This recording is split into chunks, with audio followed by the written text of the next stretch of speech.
ये कहानी है भारत और साउथ अफ्रीका के बीच खेले गए उस फाइनल मैच की, जब साउथ अफ्रीका की टीम में एक बहुत ही घमंडी गेंदबाज हुआ करता था। तब आंद्रे नेल को अपनी गेंदबाजी पर इतना घमंड होता था कि वो हर किसी को भरे मैदान में चुनौती देता था। और ठीक ऐसी ही चुनौती आंद्रे ने भारत के खिलाड़ी को दे डाली थी। आंद्रे नेल ने भारतीय टीम के 2-4 विकेट क्या गिरा दिए, वो तो जीत से पहले ही अपनी जीत को तय मान बैठा था। और इसी घमंड में चूर आंद्रे नेल ने धोनी का अपमान करना शुरू कर दिया था। वो समझ रहा था कि ये कोई मामूली इंसान है, लेकिन कहते हैं ना कि घमंड तो रावण को भी अपनी लंका पर बहुत हुआ करता था, लेकिन उसकी सोने की लंका तहस नहस हो गई थी। फिर ये आंद्रे नेल का घमंड क्या था? उनकी आंखों के सामने जब धोनी और युवराज ने अपना जलवा दिखाना शुरू किया था तो टूटकर चकनाचूर हुआ था आंद्रे नेल का घमंड, और रोते हुए बाहर गई थी आंद्रे नेल की टीम।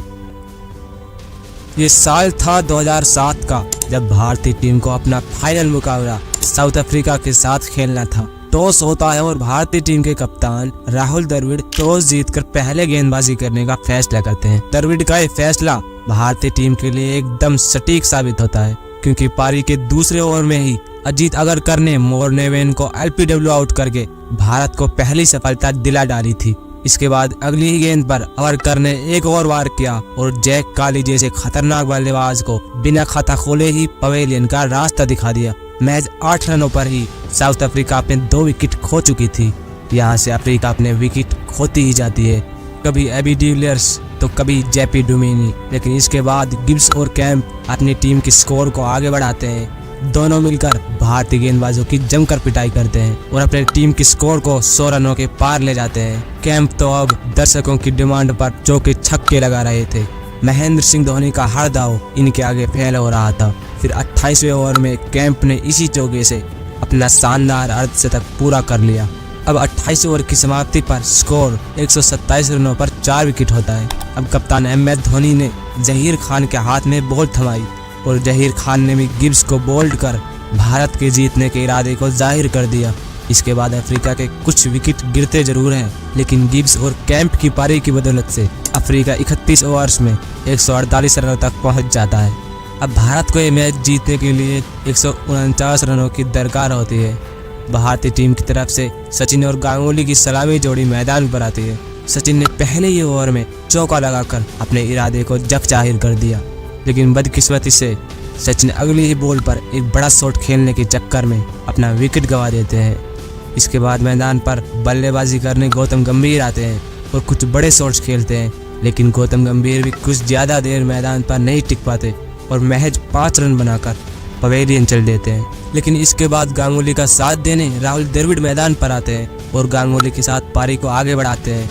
लक्ष्य बहुत छोटा था, इसलिए द्रविड़ और गांगुली धीरे धीरे पारी को आगे बढ़ा रहे थे। और अब बॉलिंग अटैक पर साउथ अफ्रीका का सबसे खतरनाक बॉलर आंद्रे नेल आ चुका था।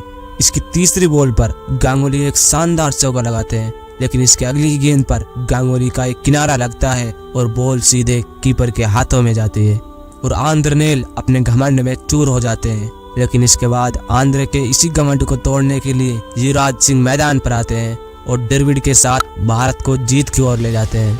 और इसी शॉट के साथ भारतीय टीम का स्कोर 100 रनों के पार पहुंच जाता है। लेकिन तभी द्रविड़ और युवराज 1 रन के लिए दौड़ते हैं और द्रविड़ रन आउट हो जाते हैं।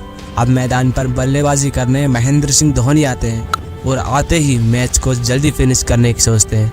दूसरी तरफ युवराज भी बड़े शॉट्स खेलते हैं और अब भारत को सिर्फ 18 गेंदों पर 21 रनों की दरकार होती है। अब साउथ अफ्रीका के गेंदबाजों का घमंड चकनाचूर हो रहा था। अब उनको पता चल चुका था कि हम ये मैच अब हार चुके हैं। इधर युवराज और धोनी चौकों की बौछार कर रहे थे, तो उधर अफ्रीका के बाहरी खिलाड़ी आंसुओं की बौछार करने में लगे हुए थे। और इसी शानदार चौके से भारत साउथ अफ्रीका को इस फ्यूचर कप के सीरीज में आसानी से हरा देता है। और इस तरह भारत ने अफ्रीका को ये बता दिया कि अपने घमंड में इतने भी चूर मत होना कि घमंड ही तुम्हें ले डूबे। दोस्तों, अगर आपको ये वीडियो पसंद आया हो तो इस वीडियो को एक लाइक करके चैनल को सब्सक्राइब जरूर करें। बहुत ही इंटरेस्टिंग वीडियोस आने वाली है।